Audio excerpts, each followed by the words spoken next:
the celebration. Absolutely. Right now. Yes. Yay! We should be happy. Look at that lady. Happy for a wonderful lady's life. Sandy loved to party, so she can appreciate that this is a party occasion. Absolutely. So let's have fun. Of course, we mourn her loss, but more importantly, we need to look at her life and celebrate the joy of her life and the lessons she gave us. And, we need to reflect on that life a little bit, context. Not all of you knew her, or many of you didn't know her at her earlier life, so I'll go back a little bit. Pardon me if I go too long. And one thing when I was writing this today, and I was trying to figure Scholar. out it occurred to me that she didn't really have one life. She had many different lives. And I think that's a good lesson. She adapted quite well, in fact, to the circumstances that life gave her.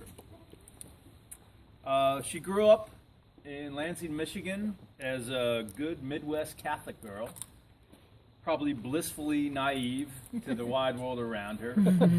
Probably a good life to grow up in. And at 20 years old, she decided to pack all her belongings together and move to D.C. and get a job at the CIA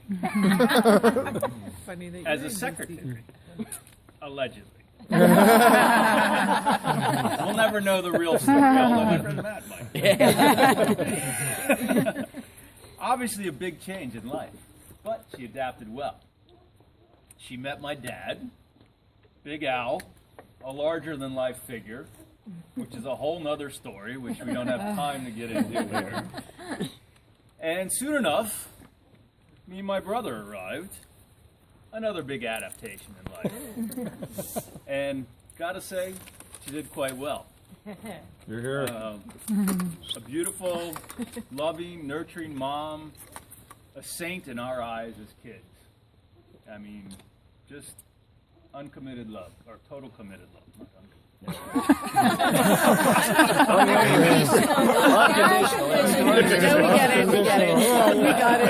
We got it. We're all going, yeah. She's laughing. Of course, as we got older, more adaptation was needed.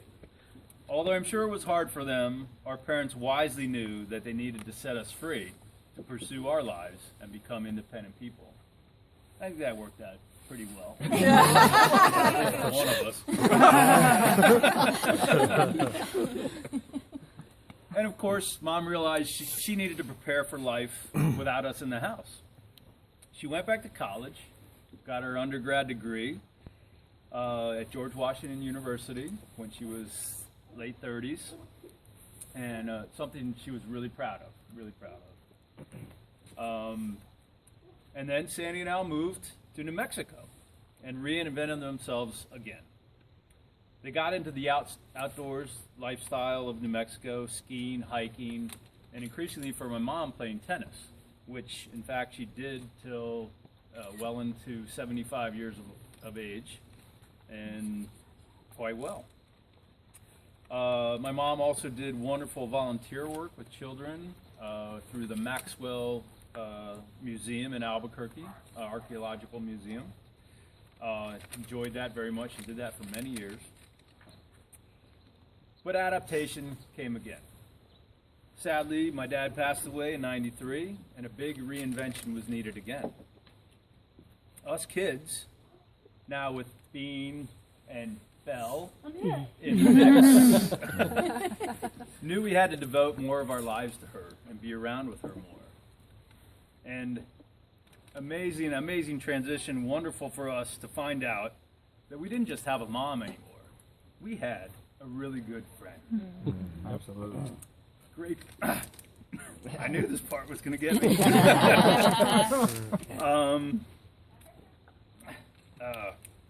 It's supposed to.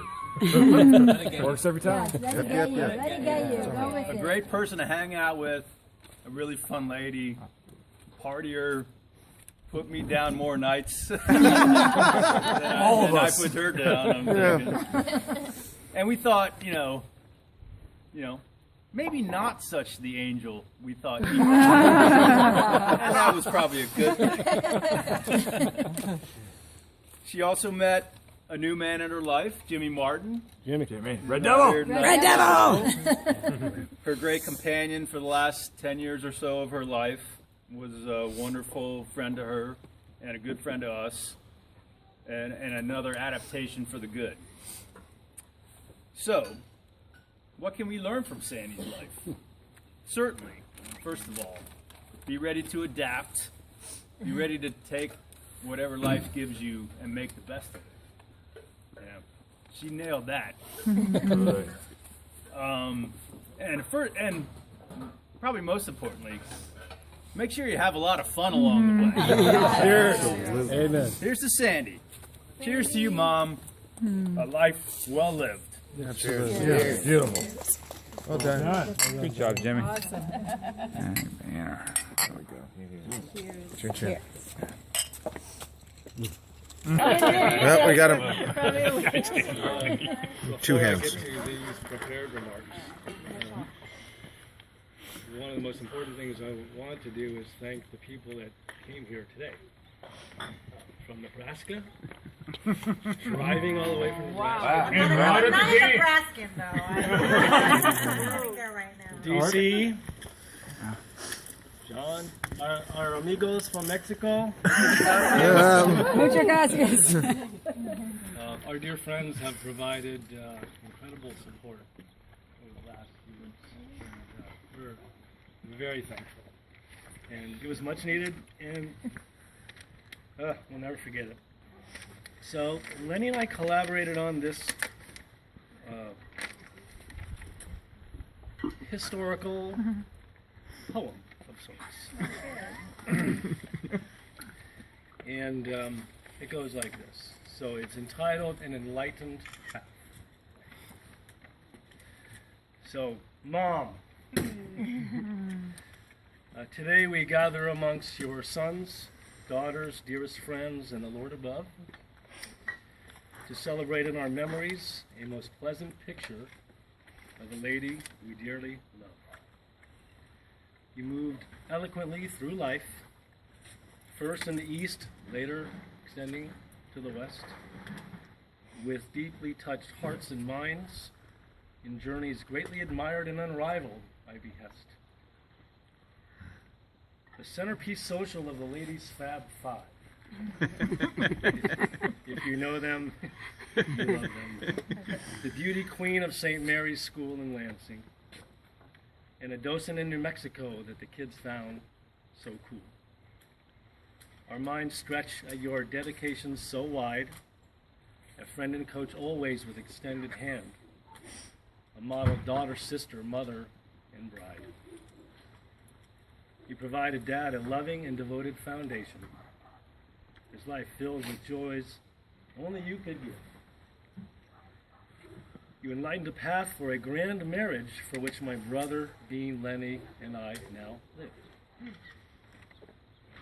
You cleared our path from day number one with much needed counsel, discipline, and yet a platform for fun. Hey, Mom, is it really a good idea to fill that third glass of wine?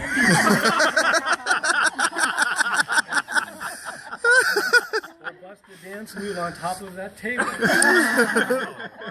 We would gaze in wide wonderment how this lady could keep up with us at the table. Absolutely. Much often, singing, dancing, and faraway trip, our laughter was heard high in the heavens with our mom, so hip. As you all well know, we could write onward for days of such tales, her material so vast. But Mom would encourage this toast be now over, so the champagne glasses can soon be passed. Mom, each day you provide us the greatest possible joy, but our emotions are mixed. We feel the greatness of your creation and your effect, yet in truth each day you are terribly missed. We can carry on today for one reason. It's the enlightened path you have made for us, for this new, more lonelier winter and all seasons. Our mom, our own special little wonder in the world, from birth to this day and all days to come. Your spirit holds high in flight, a beautiful masterpiece of life, our dearly loved and forever guiding light. Here's to Mom. Here's some more. Yeah. Cheers. Cheers. Mom. Woohoo!